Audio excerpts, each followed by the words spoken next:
एक बार एक बड़े से हॉल में बहुत सारे लोग बैठे थे। वहां पर दुनिया का एक बहुत ही बड़ा स्पीकर आने वाला था और सब लोग उनकी बातें सुनने के लिए वहां पर आए थे। लगभग 10 मिनट के बाद वह स्पीकर स्टेज पर आ जाता है और वह बोलता है कि अगर आपने मेरी बात ठीक से सुन ली और समझ ली तो आपकी ज़िंदगी पूरी तरह से बदल जाएगी।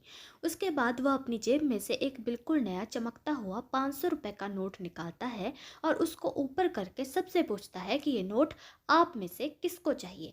ये सुनते ही सब लोग अपने अपने हाथ ऊपर कर देते हैं। वह स्पीकर बोलता है कि ये नोट मैं आप में से किसी एक को दूंगा, लेकिन इसके लिए आपको थोड़ा वेट करना होगा।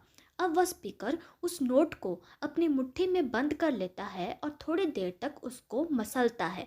अब उस नए नोट में सल पड़ जाते हैं और वह थोड़ा पुराना सा दिखने लगता है और वह एक किनारे से थोड़ा फट भी जाता है। इसके बाद वह फिर उस नोट को ऊपर करके पूछता है, अब ये 500 का नोट किसको चाहिए। इस बार भी सभी लोग अपने हाथ ऊपर कर देते हैं।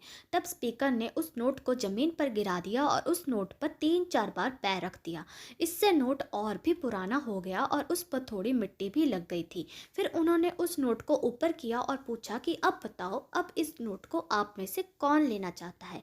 और इस बार भी सब के सब ने अपने हाथ ऊपर कर दिए। स्पीकर अब नोट को फिर से नीचे जमीन पर गिरा देता है और उसके ऊपर कूद कूद कर उसको दोनों पैरों से रगड़ता है और उसके ऊपर चाय भी गिरा देता है। अब नोट इतना गंदा हो जाता है कि उसको पहचानना भी मुश्किल हो जाता है।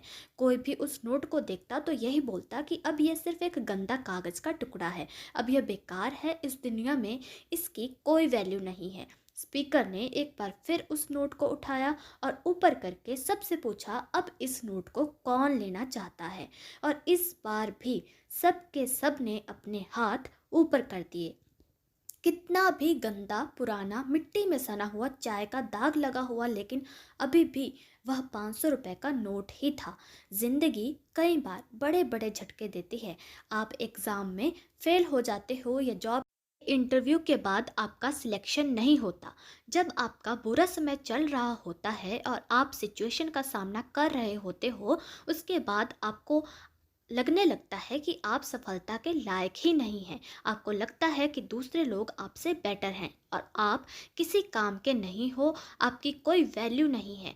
हमेशा याद रखो, इससे कोई फ़र्क नहीं पड़ता कि आपने कितनी बार सिचुएशन का सामना किया है, आप ज़िंदगी में कितनी बार फेल हुए हो, आपकी वैल्यू हमेशा वही रहेगी जो पहले थी। आपके पास कुछ खास है जो दूसरों के पास नहीं है और ये कोई भी आपसे छीन नहीं सकता। अब तक सक्सेस नहीं मिलने से आपकी वैल्यू कम नहीं हुई है।